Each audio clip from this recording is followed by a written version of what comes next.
तो switch case में क्या करते हैं कि अगर हमारे पास जो कंडीशन दे रखी है वो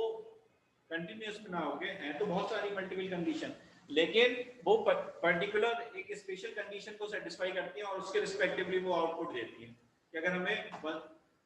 कोई सीरीज प्रिंट करानी है तो हमें ऐसा नहीं है 0 से लेके 10 तक करानी है, हमें क्या कराना है, फिर उसमें हम ये चाहते हैं कि इवन नंबर वाले चेक हो, 2 4 8 इस ढंग से अगर सीरीज चेक बनानी है,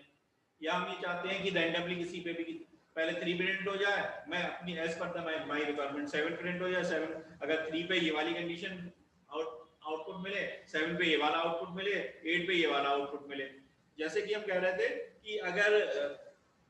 ए की वैल्यू 9 है तो फेडिंग वाला प्रोग्राम एग्जीक्यूट हो जाए, अगर ए की वैल्यूज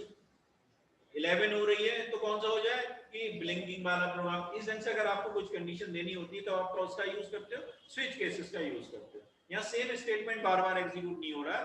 पर्टिकुलर कंडीशन पे कोई एक स्पेशल स्टेटमेंट एग्जीक्यूट कर, तब हम यूज करते हैं स्विच केसेस का। इफ कंडीशन का ये एक स्पेशल केस होता है, इफ और एल्स का होता नहीं होता है कि आप नेस्टेड इफ यूज करो या स्विच केस का यूज करो।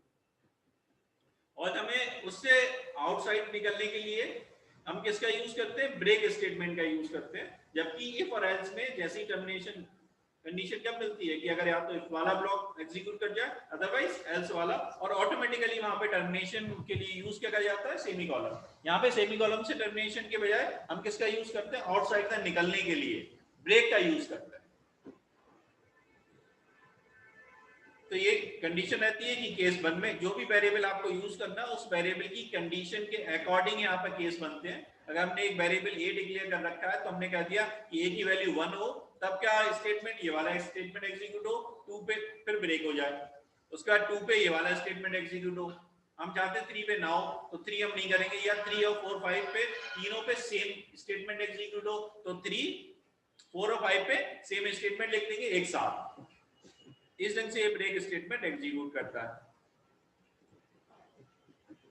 जैसे कि यहाँ पे हमने स्विच यूज किया इसके रिस्पेक्टिवली, ए वेरिएबल के रिस्पेक्टिवली, और हमने यहाँ इस वेरिएबल के लिए हमने केस बनाए 1 पे कोई स्टेटमेंट आप एग्जीक्यूट कराना चाहते हो, S1 एग्जीक्यूट हो, आप चाहते हो कि केस 2 के रिस्पेक्टिवली S2 एग्जीक्यूट हो जाए, लेकिन आप चाहते हो कि केस 3 में कुछ भी एग्जीक्यूट